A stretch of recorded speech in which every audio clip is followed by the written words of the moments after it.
Bismillahirrahmanirrahim. Radhiyallahu ankum.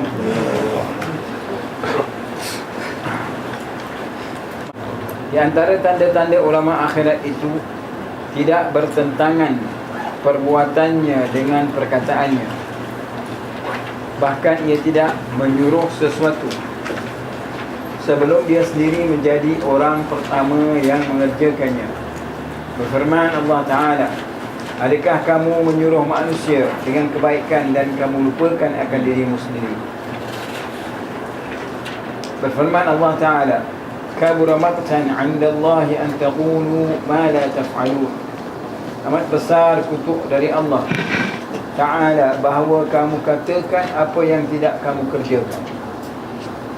Berfirman Allah Ta'ala mengenai kisah Nabi Shu'aib alaihi salam, aku tidak kehendaki bertentangan dengan kamu kepada apa yang aku larangkan kamu daripadanya. Berfirman Allah Ta'ala, berbaktilah kepada Allah dan Allah mengajarkan kamu. Berfirman Allah Ta'ala, berbaktilah kepada Allah dan tahulah, dan berbaktilah kepada Allah dan dengarlah. Berfirman Allah Ta'ala kepada Isa alaihissalam, hai putra Maryam, ajarilah dirimu sendiri. Jika engkau telah memperoleh pelajaran, maka ajarilah orang lain. Kalau tidak, maka malulah kepadaku. Bersabda Nabi sallallahu alaihi wasallam, aku lalui pada malam Isra'ku pada beberapa kaum yang disayat bibirnya dengan gunting-gunting dari api neraka. Maka aku tanyakan, siapakah kamu ini?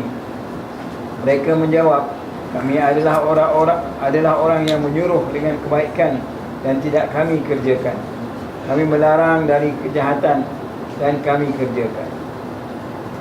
Bersabda Rasulullah SAW, halaku ummati alimun fajirun wa abidun jahil wa syarrul syirari syirarul ulama'i wa khairul khiyari khiyarul ulama'. Itu di situ ya.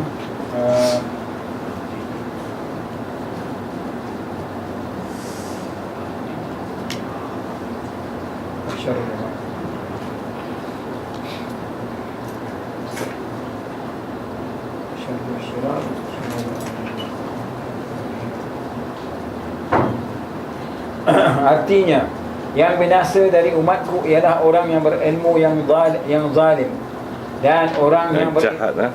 Fajir makna jahat. Dan orang yang beribadah yang bodoh.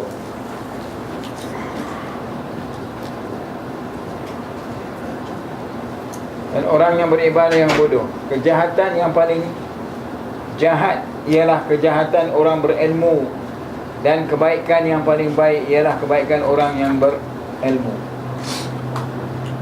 Berkata Al-Auza'i Semua rahimahullah, jelas ya, tak ada apa-apa masalah kamu, masya-Allah, wadih ha. Naam. Baiklah. Yang binasa dari umatku ialah orang berilmu yang zalim dan orang Yang jahat, fajir jahat.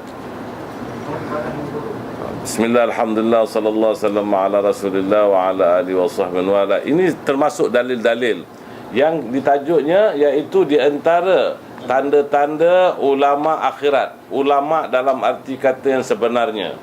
Ulama seperti kita kata terbagi pada dua. Ulama dalam arti kata sebenarnya, yang termasuk dalam Al-Quran, innama yakhshallaha min ibadihil ulama. Dan satu lagi ulama yang ulama yang jahat. Dan di antara tanda-tandanya ulama-ulama yang dalam arti kata sebenarnya atau ulama akhirat, ulama yang baik, iaitu perbuatannya tidak berlawanan dengan kata-katanya. Dia tidak akan, dia bawakan dalil-dalil daripada Al-Quran umpamanya. Jadi hendaklah ulama itu, dialah orang yang mula-mula mengamalkannya sebelum dia nak menyerukan kepada orang. Allah Subhanahu Wa Taala berfirman, walaupun itu kisah tentang kisah orang Yahudi, tetapi ayat ini umum. Al-ibratu bi'umumil lafzi la bi khususis sabab. Itu cara kaedah Islam. Yang dipakai kerana umumnya lafaz itu, bukan kerana sebab turunnya. Cuma sebab turun ayat itu untuk memahamkan kita saja. Jadi Allah berfirman, "Atamuruna an-nasa bil birri wa tansawna anfusakum." Kamu menyuruh orang buat baik dan lupa pada diri kamu. Orang ni semua yang akan binasa di akhirat nanti. Kemudian dia bawakan dalil yang kedua, iaitu katanya Allah mengatakan, "La taqulu ma la taf'alun, kabura maqtan 'indallahi an taqulu ma la taf'alun." Janganlah kamu katakan apa yang kamu tidak lakukan. Adalah suatu dosa yang amat besar kalau kamu katakan yang apa yang kamu tidak katakan atau tak lakukan.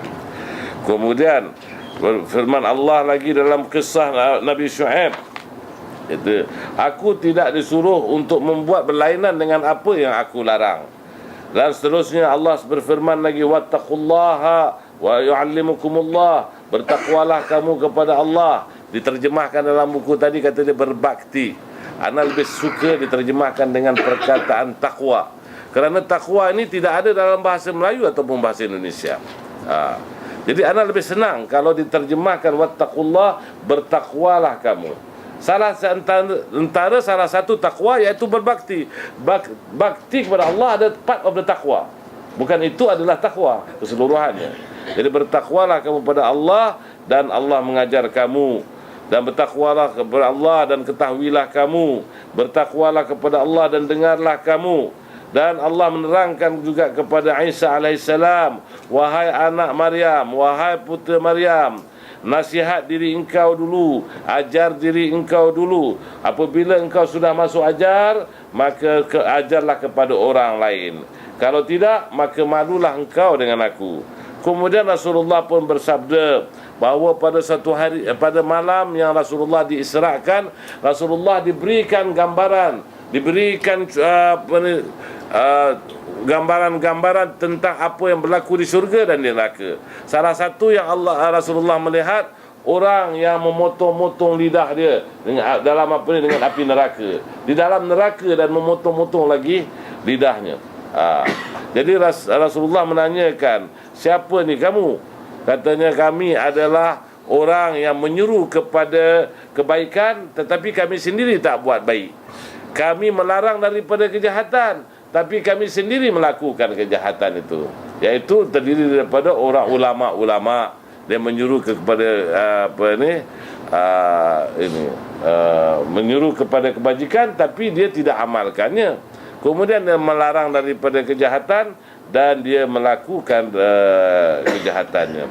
Kemudian Rasulullah pun bersabda, umatku hancur kerana dalam gurungan umatku yang hancur, yang akan binasa, yang akan disiksa lebih dahsyat daripada orang-orang musyrik, iaitu satu orang alim yang jahat dan orang abid yang jahil. Seorang yang ahli ibadah tapi dia jahil, dia tak tahu apa-apa. Dan sebaik-baik, sejahat-jahat orang yang jahat adalah ulama yang jahat. Dan sebaik-baik daripada golongan orang yang baik adalah ulama yang baik. Itulah yang dimaksudkan. Soalan dia tu, apa maksud dia dengan orang yang jahil? Mana orang yang beribadat dia jahil? Dia beribadat tapi dia jahil. Orang jahil kan bahaya kan? Dia bodoh, goblok, tak tahu apa-apa, idiot, stupid. What's the difference stupid and idiot? Zin, apa bezanya? Tak tahu. Tanya Abah. Abah tak pernah di Australia, kita tak panggil stupid kan? Kita panggil idiot. Sini dia orang bilang stupid. Stupid, kalau Mak Saleh ni dia marah sangat kalau sebut panggil stupid. Mak Saleh, itu orang tak apa kalau panggil stupid. Tapi idiot dia tak pernah. Anak tak pernah dengar. Kat sini selalu panggil stupid. Dia panggil stupid. Apa makna stupid? Tak tahu apa berlangsung. Idiot ni dia tahu tapi macam itu orang lah. Mana tahu tapi tak tahu. Senang, bawa contoh jadi senang. Jadi kita tak jadi masalah. Wabil mithali tarfa'ul iskal. Dengan contoh hilang kemuskilan. Jadi nak tahu, stupid tu artinya Muhammad yang tak tahu langsung. Kalau idiot tu dia tahu tapi dia bodoh lah. Jadi stupid ni kalau orang dulu cakap dia bodoh sampai ke tulang-tulang. Itu mana dia tak tahu langsung. Itu dia. Jadi kat sini kalau orang tak tahu langsung lah. Pasal selalu ada dengar stupid boy, dia marah gitu. Kita kadang-kadang tak pernah dengar tu. Allahu a'lam, anak tak sekolah Inggeris dah tu. Naam. Ada apa-apa soalan?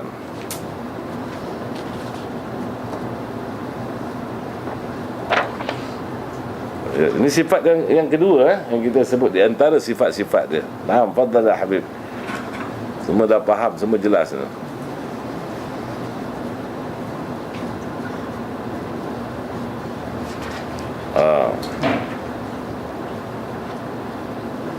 Berkata Al-Auza'i, Al-Auza'i rahimahullah, diduga oleh pembuat peti-peti mayat bahawa tak ada yang lebih busuk selain dari mayat orang-orang yang tak beriman. Maka diwahyukan Tuhan kepadanya bahawa perut ulama su lebih busuk dari itu. Berkata Al-Fudail, Ini Al-Auza'i seorang faqih yang terkenal, mazhab Auza'i, seorang faqih yang wafat tahun berapa? Ya Ridwan, tahun bila dia wafat? Tahun 257. Imam Syafi'i wafat tahun berapa? 204. Dua?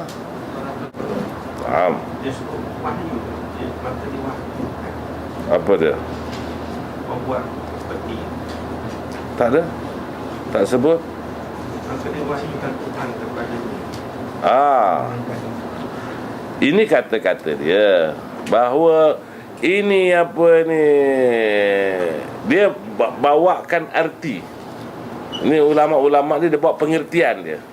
Maknanya ini tu mayat ni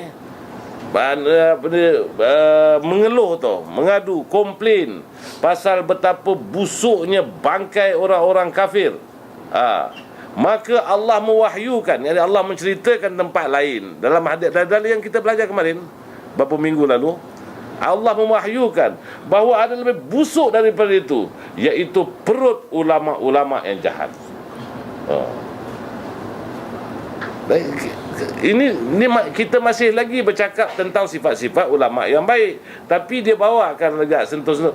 Kita nak kenal baik, jadi bawakan benda yang buruk. Jadi wahyu bukan Allah wahyukan kepada Auza'i, maka Allah mewahyukan lebih dahsyat daripada itu. Ayat di sini tak ada ayat ni betul. yang bahasa Melayu. Bahasa Arabnya qala Al-Auza'i rahimahullah syakatin nawawis ma tajidu min natni jifil al-kuffar fa awha Allah ilaiha butun ulama su antan mimma antum fi. Ini kata-kata dia nak menceritakan pada kita, tapi dia bawa kata-kata. Dia bilang ini kubur-kubur ni, ini kafan kubur ni, tong-tong yang ada timpan mayat ni, mayat orang-orang kafir ni, komplain. Takkan tong nak komplain. Ini bahasa. Tak apalah, biarlah jadi idiot, jangan jadi stupid. Sekarang dah pandai saya gunakan kata tu. Jadi tong ni komplain. Ini bawakan kata-kata. Tong ni komplain betapa busuknya bangkai orang-orang kafir ni. Maka dia bilang, maka Allah telah mewahyukan bahawa perut ulama-ulama yang jahat lebih busuk daripada apa yang kamu ada. Ini tong ni komplain pada dia, kubur ni komplain. Takkan kubur boleh bercakap. Ini dia ambil petikan daripada kata-kata. Dan Imam Auza'i ni seorang imam faqih. Jadi bila dia punya kata-kata tu kesan daripada ayat-ayat Quran dan hadis-hadis. Ini kita bercakap tentang athar. Athar ini adalah kata-kata sahabat, kata-kata tabi'in, kata-kata ulama salaf. Tapi kata-kata mereka bergantungkan, berpandukan kepada ayat Quran dan hadis-hadis. Tetapi mereka bukan hadis. Ini bukan ayat Quran, tetapi bergantung bersandarkan dengan ayat Quran. Jadi kata dia, ini kubur ni sudah komplain, ataupun tong ni sudah komplain, atau keranda ni dah komplain mengatakan ini bangkai orang-orang kafir dahsyat betul, busuk betul. Maka Allah mewahyukan, dia cakap, dia maknanya seolah-olah dia balas kepada si tong itulah, atau balas pada kubur itulah. Allah telah wahyukan bahawa perut ulama yang jahat ini lebih dahsyat, lebih busuk daripada apa yang kamu ada ni sekarang. Dan kita dah belajar dahulu, inna syaddan nasi azaban yawmal qiyamah alimun lam yanfa'u Allah bi'ilmih.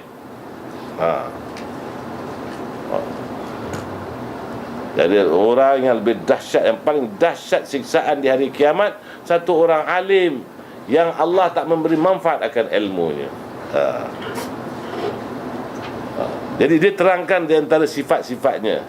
Sifat-sifat ini apa ni?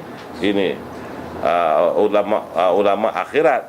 Tapi bila dia terangkan sifat ulama akhirat, dia bawakan cerita ulama su untuk kita fahamkan ulama akhirat ni. Jadi di antaranya sifat ulama akhirat, ulama dalam arti sebenarnya, dia kalau suruh orang dia buat. Dia bukan ibarat lilin, dia bukan ibarat dian. Jadi kalau dia ibarat dian, itulah sejahat-jahat manusia yang paling dapat siksaan yang paling dahsyat sekali.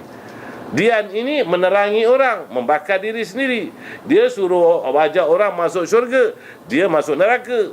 Dia tunjuk orang ke jalan yang benar, dia buat jalan yang salah. Dan di antaranya ulama-ulama ni, yang ni orang yang menunjukkan jalan tahu, guru yang mengajar, guru selamatkan. Ini di akhirat kan banyak cerita-cerita tentang itu. Jadi ini tentang asar, dalil melalui asar. Guru yang tu penceramah al-khutaba ni, pemidatu paling banyak dalam neraka nanti. Sama ada dari golongan habib ke kiai ke ustaz, kamu akan lihat nanti dalil-dalilnya. Bukan anak yang bercakap, ini dalam Ihya Ulumuddin. Sebab itu kan kita selalu mengatakan we don't believe pasal ceramah-ceramah ni. Jadi kita khawatir nanti kita bercakap lagi sikit lagi akan datang lagi. Jadi bukanlah berarti bahawa apa ni diwahyukan kepada Imam Auza'i. Jelas itu. Mungkin terjemahan bahasa Melayu ni agak mengelirukan sedikit lah. Pembuat peti tu, pembuat keranda. Bukan keranda. Pembuat keranda tu dia fikir orang kafir ni dia busuk. Syakatun Nawawis. Nawawis ni jamak nawus. Ma makna nawus? Hiya al-qubur, the grave. Ini terjemahkan mungkin tak kisahlah. Yang penting dia nak menceritakan kat sini betapa busuknya bangkai orang kafir ini. Tetapi akhirnya diwahyukan oleh Allah ada lebih busuk daripada situ, iaitu orang alim yang jahat. Kata dia. Maksudnya perkataan Arab tu wahyu ataupun ilham, sebab dia bukan Nabi. Fa'uhallah.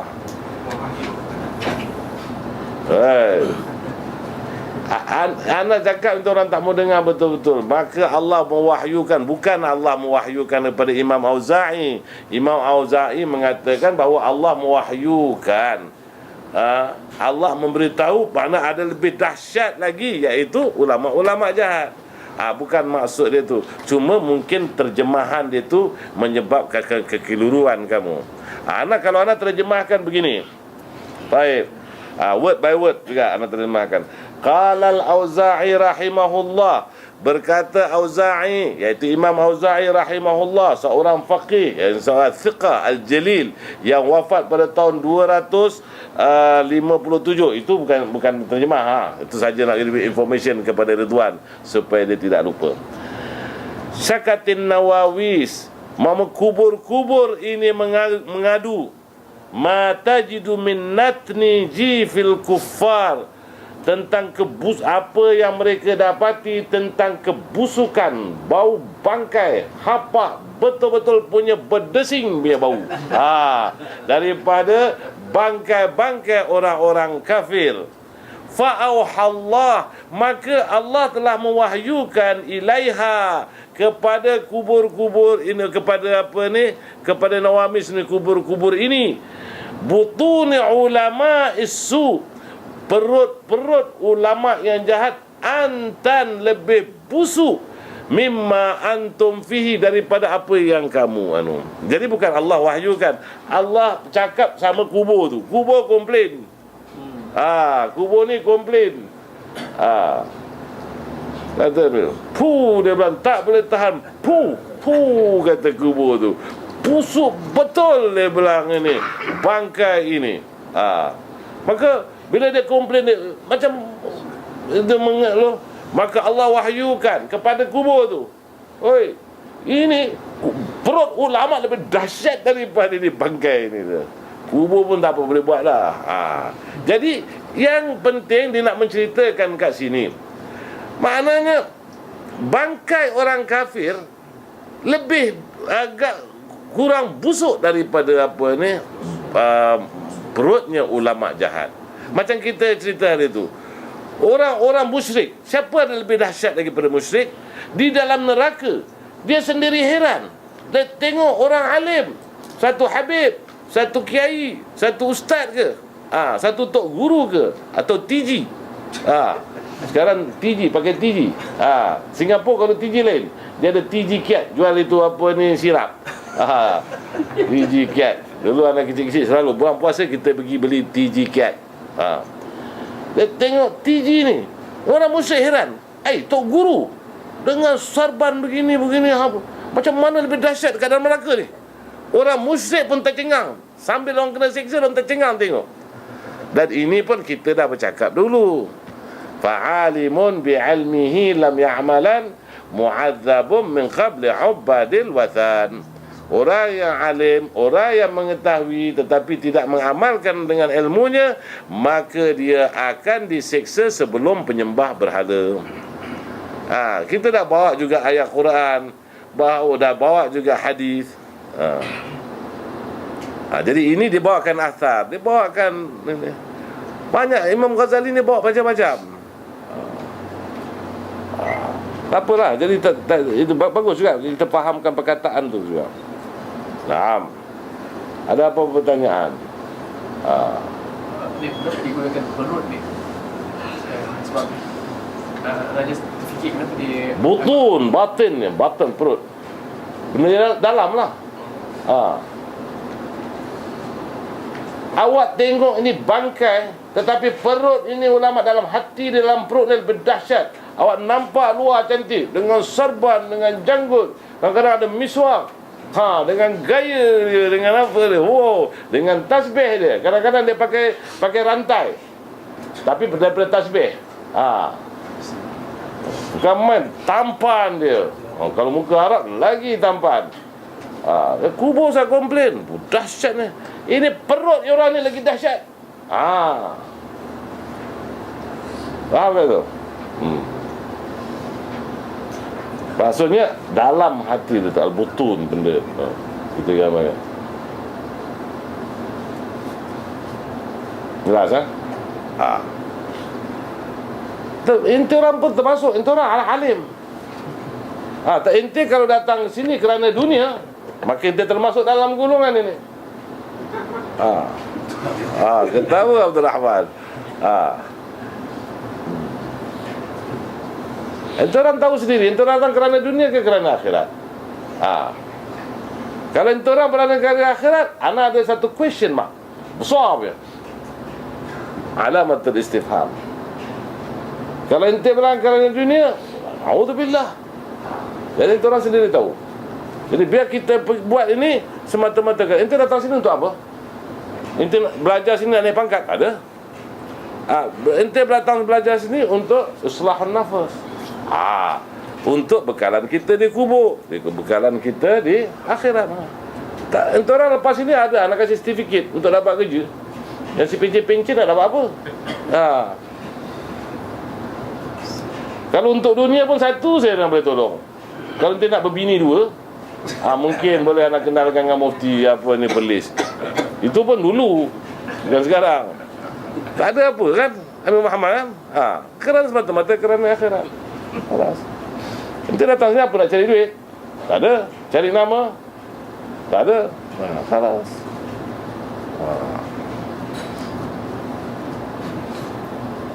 Itu orang alim tau, itu orang ada ilmu pun. Bukanlah alim besar. Alim lah. Alim ni orang yang mengetahui bahasa Arab, bahasa Melayu lain. Melayu apabila dia ambil daripada bahasa Arab, disempitkan. Alim dia khususkan untuk apa ni, orang bahagian syariah saja. Kalau doktor ni jahil lah. Dia tak anggap alim. Apakah awak pernah orang panggil bila ada doktor-doktor para ulama? Tak ada kan? Para doktor je dia panggil. Jadi dekat bahasa Melayu gitu. Jadi kalau kita sebut sini alim, yang anak masukkan alim, orang ada ilmu, itu orang ada ilmu. Itu alim. Tetapi yang ilmu yang dimaksudkan yang bakal diseksa, iaitu ilmu akhirat. Kita suruh orang, orang Melayu pun ada, tapi itu Melayu kita tak bawa jadikan dalil. Mengata dulang paku serpih.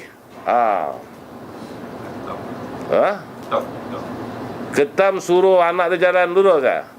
Ketam kayu boleh. Ketam kayu jalan kat depan kan.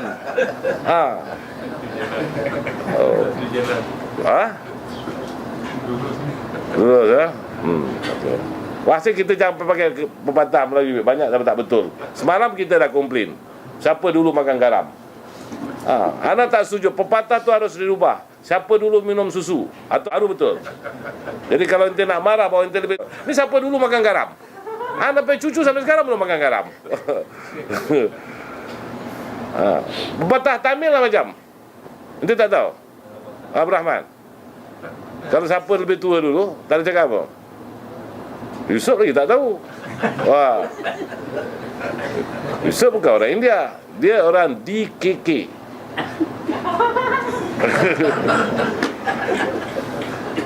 Tahu dia. Dia suka beb. Dia suka. Apa macam dia musuh inti beb. Nama Ahlan Sahlan Nur Fattah. Masih ingat lagi bahasa Melayu? Okey. Kalau tidak kita Ali Kato. Ali Kato. Nanti dia marah ente bagi roh. Baru dia. Naam, fadhal Habib. Berkata Al-Fudail bin Iyad, Naam, rahimahullah, sampai kepadaku bahawa orang yang berilmu yang fasik didahulukan penyiksaannya pada hari kiamat daripada penyembah-penyembah berhala. naam. Berkata, Jadi sampai pada dia tu makna sampai berita pada dia. Berita tu cuma dia kerana perkataan tu lain dan sanadnya tak ada, dia cakap begitu. Kalau perkataannya perfect word by word, baru dia boleh katakan diriwayatkan oleh Rasulullah apa. Macam kita sekarang, bila awak nak bawakan sesuatu hadis, tetapi bukan perkataan tu bukan perkataan Nabi, awak tak boleh kata qala Rasul. Rasul tak bercakap begitu. Kadang-kadang orang, Rasul bersabda, tuntutlah ilmu. Bila masa orang Melayu adalah Rasul? Rasul baru bercakap kata tuntut ilmu. Patut kita cakap Rasul bersabda, yang artinya atau yang maksudnya. Sedangkan kalau kita bawa bahasa Arab pun kita bawakan qala Rasul sallallahu alaihi wasallam, talabul ilmi faridatun ala kulli muslim atau kama qala. Pasal kita takut bila kita bercakap silap, kita termasuk dalam gulungan man kadzaba alayya muta'ammidan falyatabawwa maq'adahu minan nar. Barang siapa yang mendustai ke atasku dengan sengaja, maka sediakanlah bangkunya dari api neraka.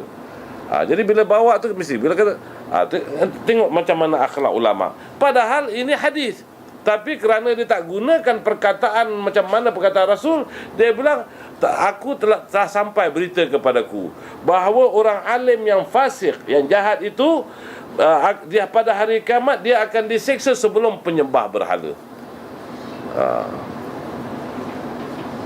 Naam.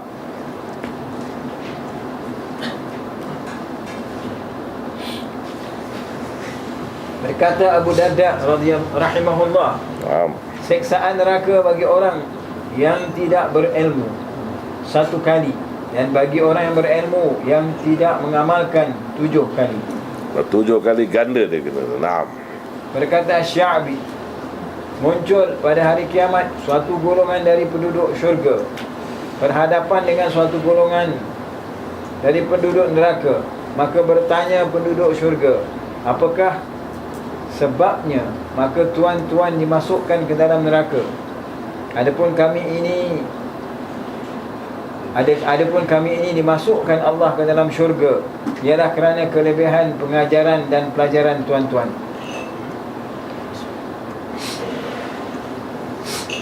Adapun kami ini, maka dimasukkan Allah ke dalam syurga, ialah kerana kelebihan pengajaran dan pelajaran tuan-tuan.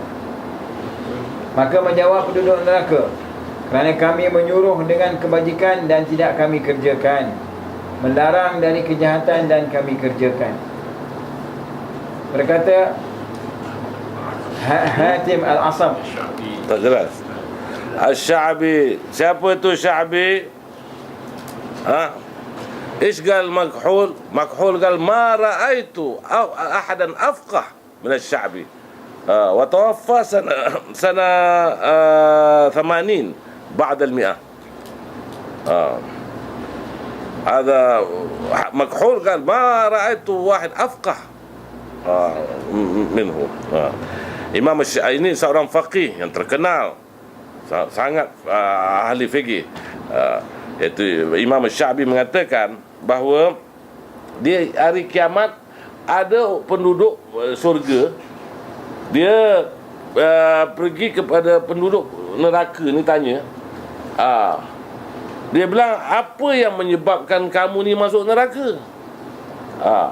Sedangkan kami ni masuk syurga kerana engkau, tapi kau ni kenapa masuk neraka? Ibarat ustaz sama murid, habib sama orang ramai, kiai sama, kalau bawah kiai apa? Santri.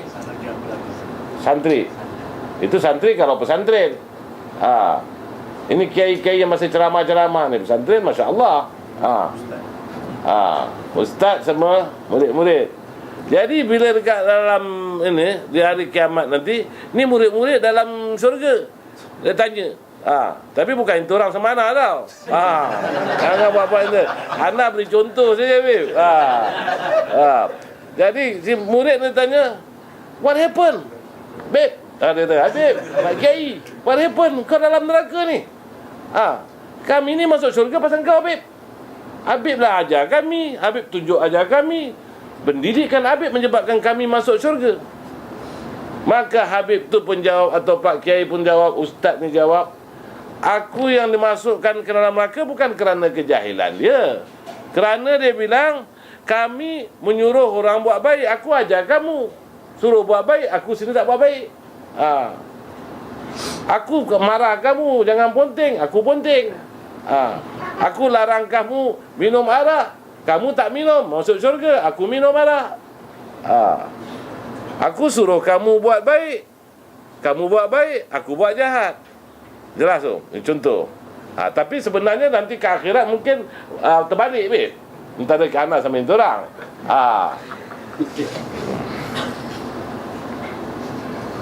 Ini nakkan contoh ni. Jadi orang ahli syurga tu pergi tanya kepada ahli neraka, kenapa? Apa yang sebabkan kamu kat neraka? Kami ni sekarang bersyurga because of you people, yang lita'dibikum wa ta'alimikum, kerana pengajaran kamu dan pendidikan kamu. Akhirnya dia bilang, maka ahli neraka terjawab, kunna fayaqulun inna kunna na'muru bil khair wala naf'alu wa nanha 'anil syarr wa naf'alu. Dulunya kami menyuruh kepada kebaikan, tapi kami sendiri tak buat, kamu yang buat. Dan kami melarang pada kejahatan, tapi kamu tinggalkan kejahatan, kami pula buat yang jahat. Di akhirat nanti akan berlaku begitu. Tapi rohah tidak. Rohah lain cerita. Itu orang datang, Beb, tolong beri syafaat, Beb. Jadi kita tengok siapa yang banyak ponting. Ponting macam mana punya ponting. Ponting kerana anak nak bertunang. Okey, kau jumpa anak kau, suruh minta syafaat dengan anak kau. Misal katalah, atau Ponting dia bilang sekarang Proton perlu nak meeting. Kau pergi jumpa lah Proton, apa semua tolong kau. Jangan datang menyemak dengan aku. Anak kat syurga, please leave me alone. Macam Abdul Fattah lain, dia pergi Jepun. Dia pergi Jepun lain dia kerana ada apa ni untuk anak dia. Dia pergi berdakwah habis. Dia mengembam. Nanti tanya dah berapa banyak dah masuk Islam. Naam. Jelas tu. Fadhal Habib. Berkata Hatim Al-Asam rahimahullah, tidak adalah kerugian yang paling hebat pada hari kiamat selain dari orang yang mengajari manusia ilmu pengetahuan, lalu dia amalkan mereka sedang dia sendiri tidak mengamalkannya, maka mereka memperoleh kemenangan dan dengan sebabnya dan dia sendiri binasa. Berkata Malik bin Dinar bahawa orang yang berilmu apabila tidak berbuat sepanjang ilmunya, maka lenyaplah pengajarannya dari hati manusia seperti lenyapnya embun pagi dari bukit Safa. Maka berpantunlah mereka. Maaf ya Ridwan. Fin. Isu bukan. Hatim Al-Asam huwa ismuhu Abu Abdurrahman Hatim bin Alwan, يقال ابن يوسف، مش ابن يوسف الحبشي، لا، يقال ابن يوسف Al-Asam. Dia pasal seronok dengan Al-Asam. Asam ni mana? Pekak. Berkata Imam Al-Qushairi, qala Al-Qushairi fi risalati, dalam risalah Imam Al-Qushairi, min akabir masyayikh Khurasan, yani kana Hatim hadha tilmidan li Syaqiq wa Ustad Ahmad bin Khadrawi.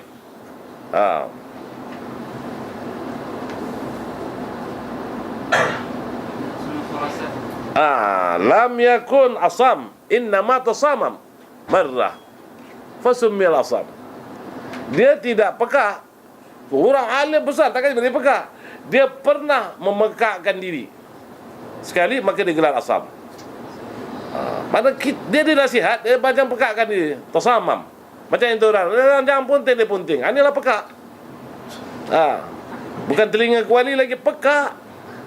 Itu orang bukan pekak lagi. Asamu wa akbakamu akhrasu kulli syai.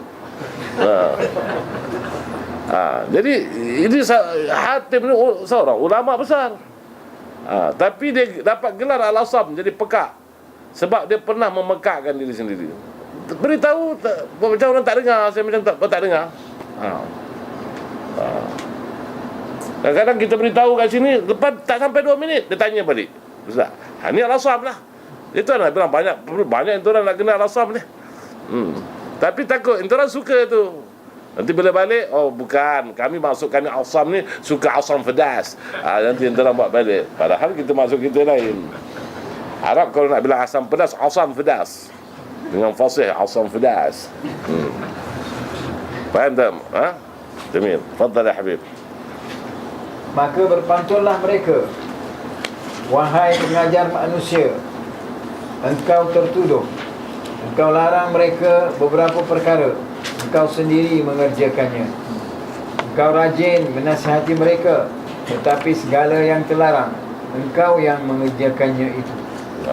Engkau hinakan dunia dan orang yang suka kepadanya, sedang engkau sendiri paling suka kepada dunia itu. Faham tu? Jelas, Berkata مالك بن دينار هذا كان يجهز كسوة الكعبة. نعم. وهذا نعم. من السودان أصله من السودان ولا من مكان ثاني؟ من فين مالك بن دينار يا هذا؟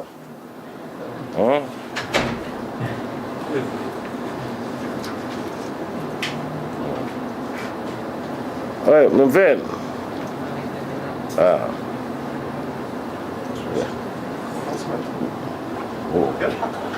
لا ما أعرف وقال أنه من السودان أنت والله أعلم kita tak pernah dengar anu semua dia.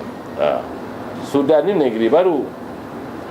يعني يمكن هذاك جزء من افريقيا والله ما نعرف. والله أعلم. لكن كان يجهز الكشف. لا يمكن أن أرجع إلى تقريب التهذيب. أنت عندك كتاب تقريب التهذيب؟ أعطيتك لا؟ Ada kitab Taqrib Tahdhib kan anda? Tentang biodata orang. Kita tengok Malik bin Dinar ba'dun fahimu. Anda dah lupa. Dari asal usul daripada mana. Tapi kita tahu siapa Malik. Cuma dia maksud dia asal usul daripada Sudan tak pernah dengar. Sudan daripada zaman Nabi pun ada Sudan ke? Belum ada lagi Sudan. Nah, zaman Nabi ada Habasyah. Habasyah Asmara pun baru. Asmara satu negeri bukan bercinta. Apa tu senyum-senyum pula. Satu tempat di Afrika, Eritrea. Eritrea dia ibu kota apa? Asmara. Ethiopia dia ibu kota apa? Addis Ababa. Dan Sudan dia ibu kota Belalai. Khurtum bahasa Arab, Khurtum bahasa Melayunya Belalai. Khurtum ni untuk yang gajah punya hidung tu. Ada khurtum. Ente ketawakan Sudan. Habis negeri ente kucing. Macam tak ada perkataan lagi. Dah lah Sarawak kucing. Kamu daripada mana kucing? Ni anak ni daripada Perak. Ni manusia bila bahasa dia jadi Perak. Dah lah daripada Perak. Lepas tu tinggal kat Parit. Kat tepi-tepi lumut. Na'udzubillah. Negeri yang paling banyak sekali orang dalam dunia mana? China ke Russia? Perak. Sampai dekat lumut pun non tinggal, dekat Parit pun non tinggal. Itu siapa cakap? Si Badul. Dalam tahun 60-an dulu. Sebab dia berjaya dalam pertandingan. Dia pakai DG, darah gemuruh. Dengan Al-Ja'far. Takkan orang lupa macam itu? Kalau benda baik orang lupa, munasabahlah. Kalau benda yang tak baik, tak harus orang lupa. Naam. Waqala akhar. Berkata penyair lain, janganlah engkau melarang sesuatu tingkah laku dan engkau sendiri mengerjakannya. Amatlah sangat memalukan kamu apabila engkau sendiri memperbuatkannya. Panjangnya dia terjemahkan. Padahal pendek saja. La tanha an khuluqin wa ta'tiya mithlahu 'arun 'alaika idza fa'alta 'azimu. Dia terjemah panjang Naam. Tafadhal Habib. Berkata Ibrahim bin Adham radhiyallahu anhu, Aku melewati batu besar di Makkah yang tertulis di atasnya, balikkanlah aku, engkau akan dapat mengambil ibarat satu pemandangan. Maka aku balikkan, lalu aku lihat tertulis padanya, dengan yang engkau ketahui tidak engkau kerjakan, maka bagaimana engkau mencari ilmu tentang sesuatu yang belum engkau ketahui. Dia bilang dekat Mekah, ini semua bahasa sindiran lah. Dekat Mekah ada satu batu, dia jalan kat Mekah, ada batu tu bilang, oi, tolong balikkan aku. Dia pusingkan batu tu. Sekali dia pusing, ada tulis kat situ, dekat batu tu, kat badan batu tu. Ini al-atharnya. Dia bilang, engkau engkau nak belajar ilmu yang kau tak tahu, sedangkan apa yang kau tahu kau tak amalkan. Don't be bullshit lah, kata dia. Tu batu boleh cakap macam itu. Engkau sibuk nak bikin majlis itu kenapa, sedangkan ilmu yang diajar kamu tak amalkan. Itu sebab nak halau.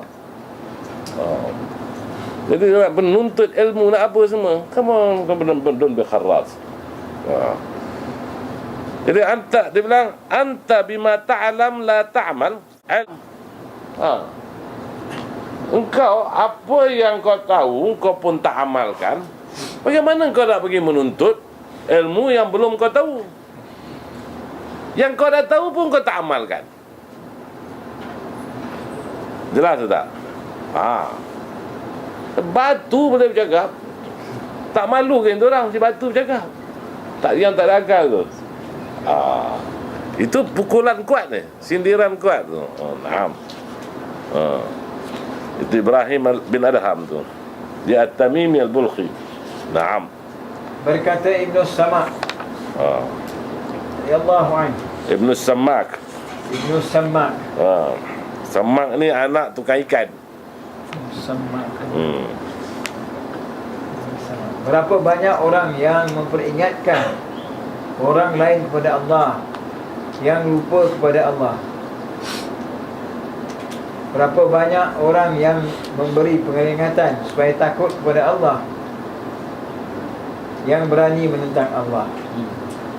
Berapa banyak orang yang mengajak orang lain mendekatkan diri kepada Allah, yang jauh dari Allah. Berapa banyak orang yang menyerukan orang lain kepada Allah, yang lari dari Allah.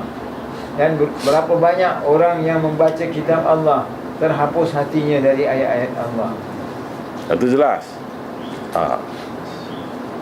Anak kalau lebih sedap, anak lebih, walaupun perkataan kam tu berapa, tapi betapa banyaknya orang yang mengingatkan orang ramai, tetapi dia sendiri dia lupa. Betapa banyaknya orang yang menakutkan orang dengan Allah, kalau dalam ucapan menakut, dia sendiri melawan Allah, dia sendiri tak takut Allah. Naam. Fadhal ya Habib. Berkata Ibrahim bin Adham, radhiyallahu anhu, kami perbaiki bahasa perkataan kami, maka kami tidak salah, dan kami telah salah pada perbuatan kami, tetapi tidak kami perbaiki. Berkata Al-Auza'i, apabila diperhatikan benar perbaikan bahasa. Itu ente punya mikrofon apa pasal?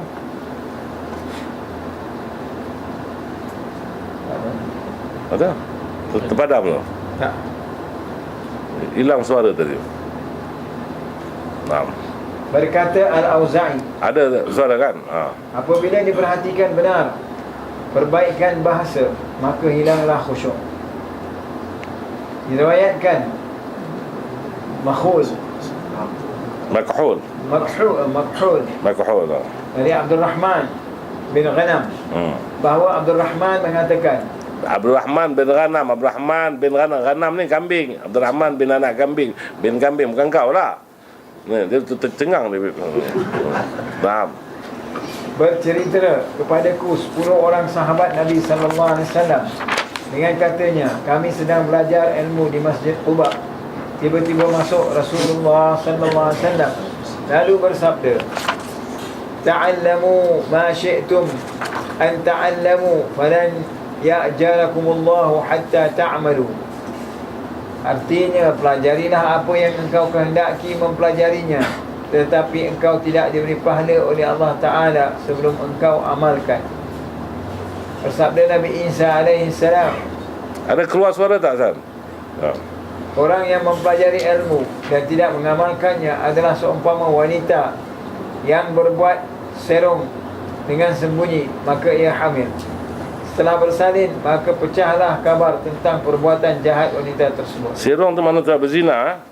Mathalul ladzi yata'allamu al-ilma wa la ya'mal bih kamathalil imra'atin zanat fi sirri fahamilat fadhahara hamluha faftadahat. Perumpamaan orang yang belajar sesuatu ilmu dan tidak mengamalkannya seperti wanita yang berzina di dalam rahsia, tersembunyi, orang tak tahu dia berzina. Kemudian dia mengandung, maka akan terbongkarlah kejahatan dia. Diumpamakan orang yang belajar tapi tak mengamalkan. Naam.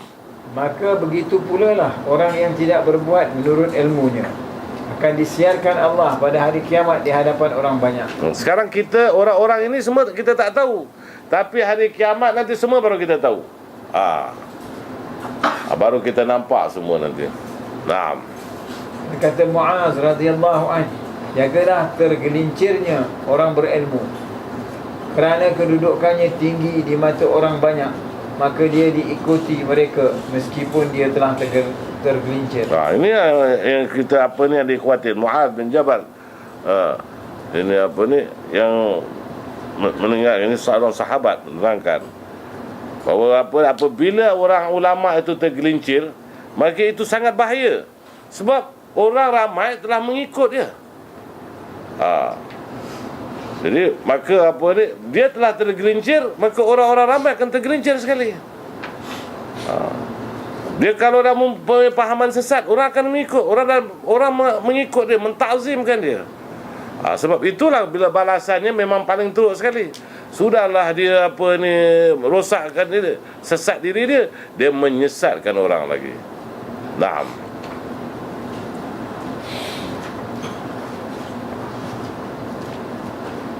Berkata Umar radhiyallahu anhu, apabila tergelincir orang yang berilmu, maka tergelincirlah alam makhluk. Berkata Umar radhiyallahu anhu, dengan 3 sebab hancurlah zaman. Salah satu daripadanya tergelincirnya orang berilmu. Berkata Ibnu Mas'ud, aku datang kepada manusia suatu masa yang terbalik. Akan datang kepada manusia suatu masa yang terbalik kemanisan hati menjadi asin, sehingga pada hari itu orang yang berilmu dan yang mempelajari ilmu tak dapat mengambil manfaat dari ilmunya. Maka hati orang-orang yang berilmu dari mereka seumpama tanah kosong yang bergaram, yang turun kepadanya hujan dari langit, maka tidak juga diperoleh rasa tawar padanya, iaitu apabila condong hati orang berilmu pada mencintai dunia dan melebihkannya dari akhirat. Maka pada ketika itu dicabutkan Allah sumber-sumber hikmah dan dipadamkannya lampu petunjuk dari hati mereka. Maka akan diceritakan kepadamu oleh orang yang berilmu dari mereka itu ketika engkau menjumpainya, bahawa dia takut akan Allah dengan lisannya, dan kezaliman jelas kelihatan pada amal perbuatannya. Alangkah suburnya lidah mereka itu dan tandusnya hati mereka. Demi Allah yang tiada Tuhan melainkan Dia, tidaklah terjadi yang demikian itu selain kerana para guru mengajar bukan kerana Allah, dan para belajar bukan kerana Allah. المعلمين لأن المعلمين علموا العلم لغير الله والمتعلمين تعلموا لغير الله. Itu yang kita khawatir itu sebenarnya. Naam, fadal. Dalam Taurat dan Injil tertulis, janganlah engkau mencari ilmu yang belum engkau ketahui sebelum engkau amalkan apa yang telah engkau ketahui.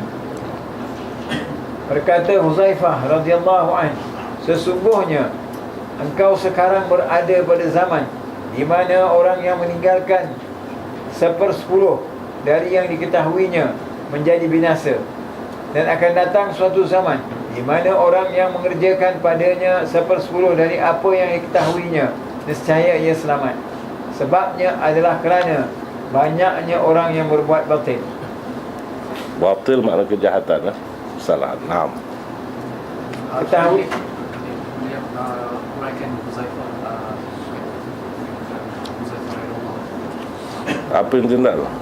adalah kurang jelas apa yang disampaikan.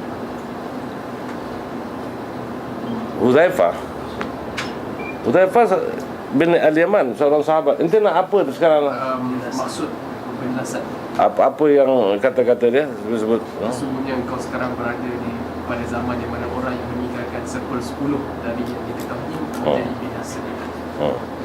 Dan akan datang satu zaman di mana orang yang mengerjakan padanya 1/10 dari apa yang diketahuinya nescaya selamat. Sebabnya kerana banyaknya orang yang Dia jahat. Ini bawakan dengan perkataan yang sebelumnya juga. Ini semua sama arti, sama tujuannya, tapi lain-lain perkataannya. Bahawa Huzaifah menasihatkan bahawa sesungguhnya kamu ini berada, ini zaman Huzaifah bin Yaman dah bercakap begini. Kamu ini berada di dalam zaman yang mana orang hancur kerana perbuatan 1/10 orang. Perbuatan 1/10 orang ini, mana 10% of these people yang buat, kamu hancur kerana itu. Jadi mana siapa tu 10% yang dimaksudkan dengan ini ulama-ulama yang jahat ini. Dan akan datang pada satu zaman, barang siapa yang membuat 10% daripada apa yang dia mengetahuinya, maka dia akan selamat. Kerana ketika itu terlalu banyaknya kesesatan dan kejahatan.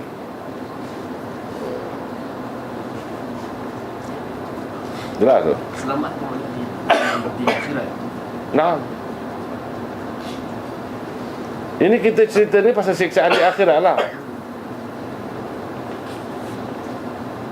Nah, tuan Habib. Ketahuilah bahawa orang berilmu itu adalah serupa qadhi.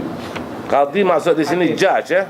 Nabi sallallahu alaihi wasallam bersabda, al-qudatu thalatha, qadin qada bil haqq wa huwa ya'lam fadhalika fil jannah, wa qadin qada bil jawri wa huwa ya'lamu aw la ya'lamu fa huwa fil nar, wa qadin qada bighairi ma amara Allah bihi fa huwa fil nar. Artinya qadhi itu 3 macam. Hakim tu maksudnya hakim, ya. Faham. Hakim itu 3 macam. Tak apa nanti sebut qadi, tak pada terangkan hakim. Pasal bahasa orang apabila dimelayukan, disempitkan. Jadi orang di Malaysia ni kalau qadi, ini kat mahkamah syariah, yang nikahkan orang, yang cerita pasal hal nikah kahwin. Tapi dalam bahasa Arab, al-qadi maknanya hakim, judge. Naam. Fadhal Habib, teruskan. Artinya qadhi itu 3 macam. Semacam menghukum dengan yang benar dan dia itu tahu, maka dia itu dalam syurga. Semacam menghukum dengan kezaliman dan dia itu tahu atau tidak tahu yang demikian, maka dia itu dalam neraka. Dan semacam lagi menghukum di luar daripada perintah Allah, maka dia itu dalam neraka. Dan ini pula sesuai, hadis ini sesuai pula dengan hadis yang Rasulullah pun pernah bersabda juga, qadiyani fil nar wa qadin fil jannah. 2 judges dalam neraka, 1 judge dalam syurga. Naam. Berkata Ka'ab radhiyallahu anhu, adalah pada akhir zaman orang-orang yang berilmu menyuruh manusia zuhud dari dunia dan mereka sendiri tidak zuhud, menyuruh manusia takut kepada Tuhan dan mereka sendiri tidak takut, melarang manusia mendatangi wali-wali negeri dan mereka sendiri datang kepada wali-wali negeri. Wali maksudnya pemerintah, ketua-ketua, orang besar-besar. Mereka memilih dunia dari akhirat. Mereka makan hasil usaha lidah mereka. Mereka mendekati orang-orang kaya, tidak orang-orang miskin. Mereka cemburu pada ilmu pengetahuan seperti kaum wanita cemburu kepada kaum laki-laki. Ia marah kepada teman duduknya apabila ia duduk dengan orang lain. Orang-orang yang berilmu semacam itulah orang-orang yang keras hati, musuh Tuhan yang Maha Pengasih.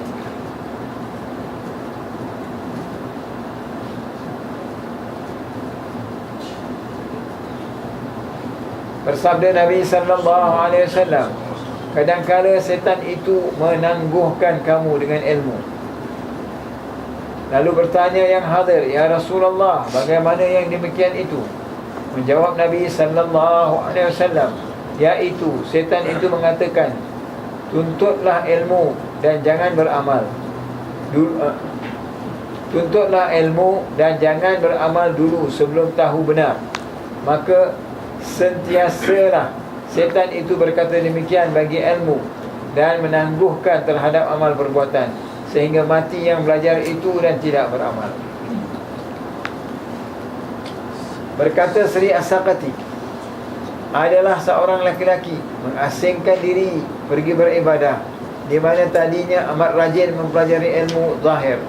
Maka aku bertanya kepadanya, lalu ia menjawab, saya bermimpi berjumpa dengan orang yang mengatakan kepadaku, berapa banyak engkau menyia-nyiakan ilmu, maka sebanyak itu pula engkau disia-siakan Allah. Aku menjawab bahawa aku memelihara ilmu itu. Maka berkata orang yang dalam mimpi tadi, memeliharakan ilmu ialah mengamalkan ilmu itu. maka aku tinggalkan belajar dan pergi beramal. Berkata Ibnu Mas'ud radhiyallahu anhu, tidaklah ilmu itu dengan banyak cerita, tetapi ilmu itu takut kepada Tuhan.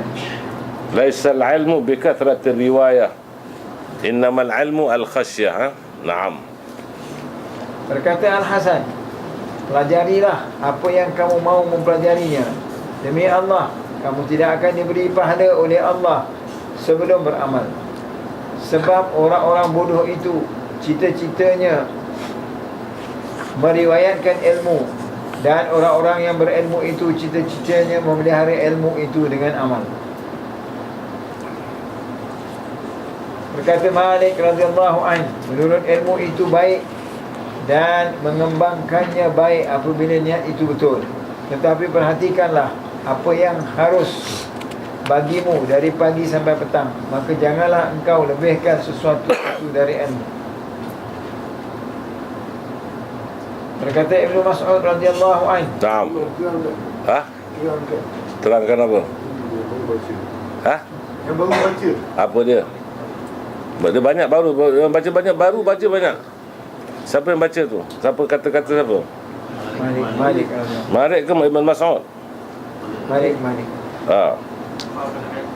Menurut ilmu itu baik dan mengembangkannya baik apabila niat itu betul.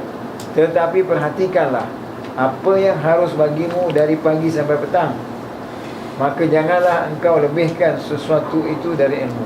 Nah, Imam Malik rahimahullah mengatakan, menuntut ilmu adalah perkara yang baik, mengembangkan ilmu adalah perkara yang baik, dengan syarat niatnya pun mesti baik. Kemudian, tapi engkau lihatlah apa yang kau lakukan daripada pagi hingga ke petang, mengikut apa yang kamu lakukan, dan jangan menambah-nambah. Dan kita tambah-tambah. Ini kita dah pernah cakap dulu macam-macam. Jadi maknanya, undur ma yalzimuka, kita lihat apa yang wajib ke atas kau daripada sejak pagi sampai ke petang. Dan dia bilang fala tu'thirun alai syai'a, jangan kamu apa ni tambah-tambah lagi, kamu ubah-ubah lagi. Jadi kamu menuntut ilmu adalah benda baik, mengembangkan ilmu baik, dan itu pun ikut niat kita. Kalau niat kita adalah baik, kemudian kamu lihatlah, perhatikan apa yang wajib ke atas kau, min hina tusbih, daripada apa yang ni daripada pagi sampai ke petang. Jangan kamu lagi nak tokok tambah, jangan kamu nak ubah-ubah. Barulah kamu boleh selamat. Anak tengok muka ente macam muka tak faham.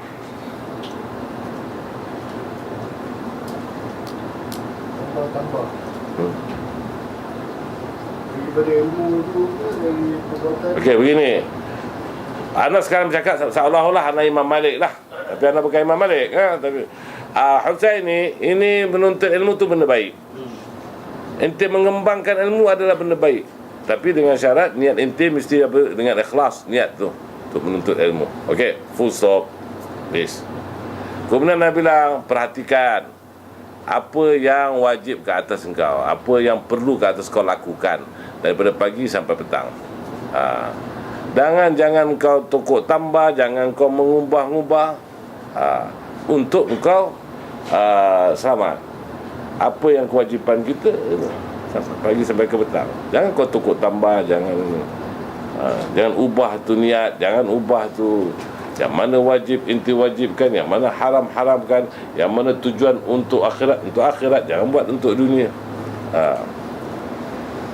Ana tak mengulang lagi, babe. Kalau nanti tak faham lagi, nak beri contoh. Tak faham dia. Beri contoh, okey. Ente buat suatu perbuatan. Perbuatan itu untuk mendapat ganjaran daripada Allah Subhanahu Wa Taala. Tetapi ada masanya ente buat perbuatan macam itu, tapi tujuannya untuk mendapat dunia. Nampak tak? Tak faham lagi, aku terangkan lagi. Aku bawa family kau beri contoh lagi senang faham. Okey. Orang buat ini apa ni, haul Ammi Ali, kau pergi bapa saudara untuk apa? Faham tak? Sampai kadang import daripada Hadramut lagi. Untuk apa begitu? Untuk sibuk cari nama, untuk sibuk makan, untuk sibuk bikin parti. Apa Amir Ali dalam kubur kenyang ke? Dulu Amir Ali hidup dekat rumah, bocor tak ada orang peduli. Dah mati baru dia orang bikin belanja banyak.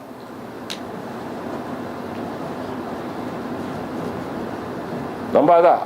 Kau tak faham, anak bawa saudara ente lagi lain. Anak bawa Al-Idrus punya hall kat Johor. Apa pasal bikin? Aku pun Al-Idrus sebelum aku, nenek anak. Apa pasal bikin? Dia bilang kita nak ingat datuk kita wali. Dia wali tau, wali Allah, sudah masuk syurga tau, ahli syurga. Yang korang perlu ditahlilkan, dihaulkan, dia bilang. Bukan apa? Dia bilang kalau Al-Haddad bikin, kenapa tak bikin? Jadi dia nak cari nama. Al-Haddad buat kerana Allah. Bukan nak cari nama. Tak percaya Tengah Usman. Anda bilang itu Al-Idrus bikin, tak cari apa? Itu yang marah sama Al-Idrus. Anda kan cicit Al-Idrus, sucu Al-Idrus. Itu dia katakan. Jadi jangan kau la tu'thirun, jangan kau ubah-ubah. Ini kita masih lagi dia cakap amalul akhirah litablad dunia. Dia buat amalan akhirat tetapi tujuan untuk dunia. Apa dunia? Nak cari duit, atau nak cari nama, atau nak cari sanjungan. Kalau ente sayang abah ente dah mati, kau bacalah, doalah. Apa yang sibuk ente nak bikin majlis-majlis? Taruh sepanduk lagi menyambut almarhum Husaini. Ini la tu'thirun 'alaiha. Jelas? Tak faham juga, aku bawa lagi lain. Contoh. Kau kena teruk nanti. Habib punya contoh semua sakitkan orang, kata dia. Bukan sakitkan untuk faham. Kau tak faham kan? Kita nak selamatkan kamu. Dia bilang, undur ma yulzimuka min hina tusbih ila hina tumsi fala tu'thiruna 'alai syai'a. Jangan kau beri apa-apa kesan langsung. Buat apa yang wajib, yang perlu. Dan jangan kau ubah, tokok, tambah dan mendatangkan kesan sehingga engkau akan dihancurkan, akan dihumbankan ke neraka sebelum orang-orang musyrik. Yang berkata ini Imam Malik, iaitu guru kepada Imam Syafi'i rahimahullah. Itu jaga baik-baik. Ini kita bercakap ini. Jadi di antara kesalahan yang ulama itu menjadi, katakan ulama jahat kerana apa? Apa salah satu di antaranya? Kerana dia talabud dunia. Gila dunia, untuk dunia. Belajar untuk akhirat tapi tujuannya dunia. Dia tunjuklah pada orang. Yukhawifuna an-nas billah, kata dia, menakutkan orang dengan Allah. Dia sendiri tak takut Allah. Dia suruh orang yuzhidun, suruh orang tu jadi zahid, zuhud. Dia sendiri untuk cari fulus, cari nama.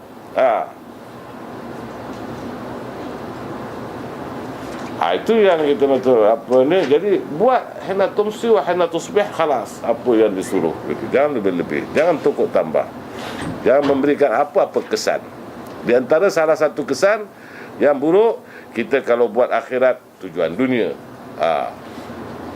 Kita suruh orang apa ni buat baik, kita buat jahat.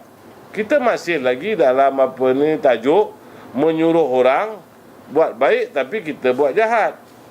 Kita suruh larang orang buat jahat tapi orang tu tinggalkan kejahatan, kita buat. Jadi ini dia bawakan banyak kata-kata.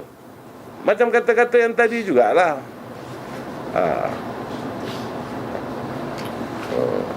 Jadi ini sampai giliran pada Imam Malik. Imam Malik menuntut ilmu tu baik. Tapi jangan kau tambah-tambah. Bukan jadi samalah Imam Ghazali, Imam Malik cakap, talabul ilmi hasan. Inna talabal ilmi la hasan. Sesungguhnya menuntut ilmu itu adalah baik. Wa inna syarahu la hasan. Kalau dia kembangkan pun baik. Adalah perkara yang baik. Idza sahhat fihi niyyah, itu pun kalau niat dia betul. Orang tempat Malaysia sekarang istilah bahasa Malaysia, kalau nawaitu dia. Itu dalam Malaysia. Bukan nawaitu. Kalau dia bilang, umpamanya kata Muzammil ni dia buat betul. Kalau aku niat dia betul. Nawaitu tu aku niat kan. Tapi katanya walakin unzur ma yulzimuka min hina tusbih. Perhatikan apa yang wajib ke atas engkau daripada sejak pagi hingga ila hina tumsi, hingga sampai petang. Fala tu'thiruna alai syai'a. Jangan kamu memberi kesan apa-apa, buruk baik apa semua jangan beri. Mana ikut. Jangan kamu pandai-pandai tokok tambah apa. Zikir ni daripada mana? Daripada Rasulullah. Doa dan zikir ini adalah ibadah. Jadi ibadah ni tidak ada ruang untuk ijtihad. Jadi kita harus ikut Rasulullah. Jadi kalau Rasulullah bikin lepas subuh, ente bikin lepas maghrib, apa kita nak cakap? Mana ente bikin berlainan. Apakah ente rasa ente lebih pandai pada Rasulullah? Tentu ada sebab.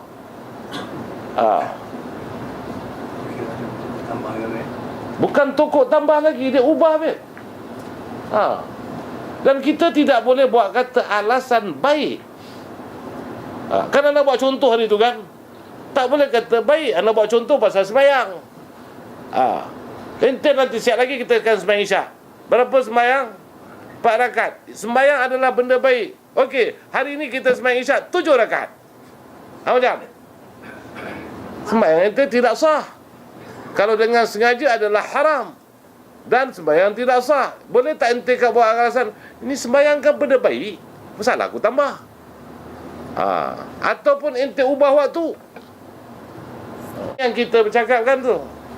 Jadi bukan ini agama ni, ibadat tidak ada ruang untuk ijtihad tau.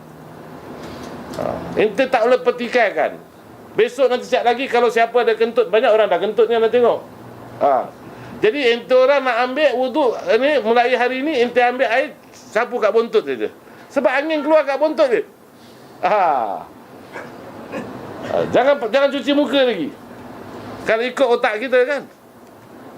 Tapi kenapa ente orang cuci muka? Sebab tak boleh ubah. Ni ibadah ghair ma'qulatil makna. Tidak ada ruang untuk pemikiran kita dapat fikirkan. Sama juga yang lain-lain. Kalau Nabi baca begini, lepas sembahyang Nabi baca subhanallah 33 kali. Sebab itu para ulama mengatakan jangan kau tambah dan jangan kurangkan. Kalau kurang tak sempurna, kalau tambah israf, suatu macam pembaziran. Itu cakap yang halus tau. Mana kau telah buat lebih pada Rasul. Rasul dan 33 lah. Dia tahu apa hikmah ni. Jangan kita tokok tambah.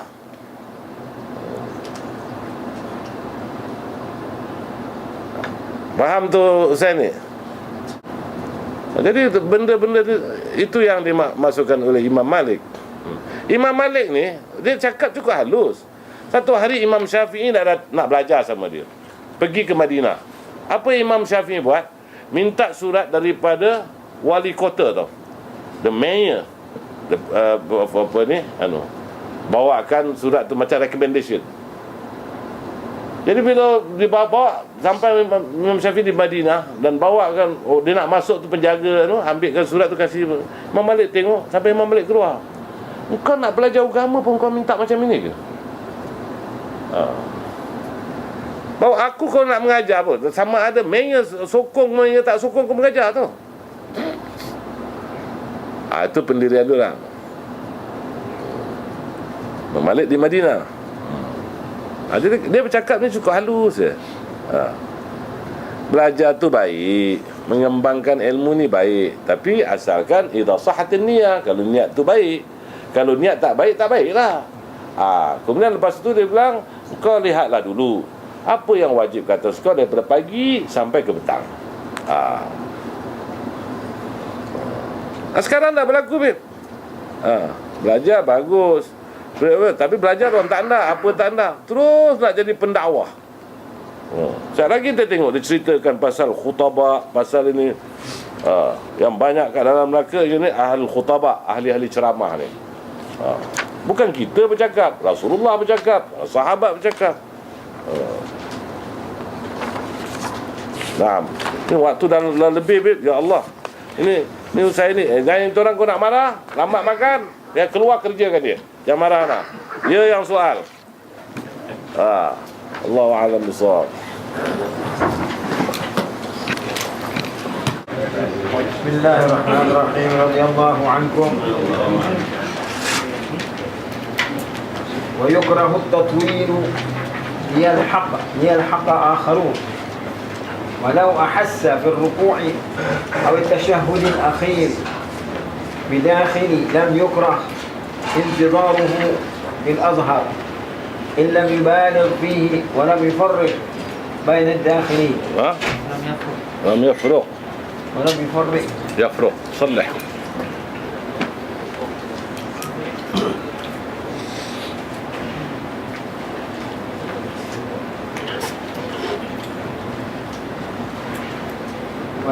ولم يفرق بين الداخلين.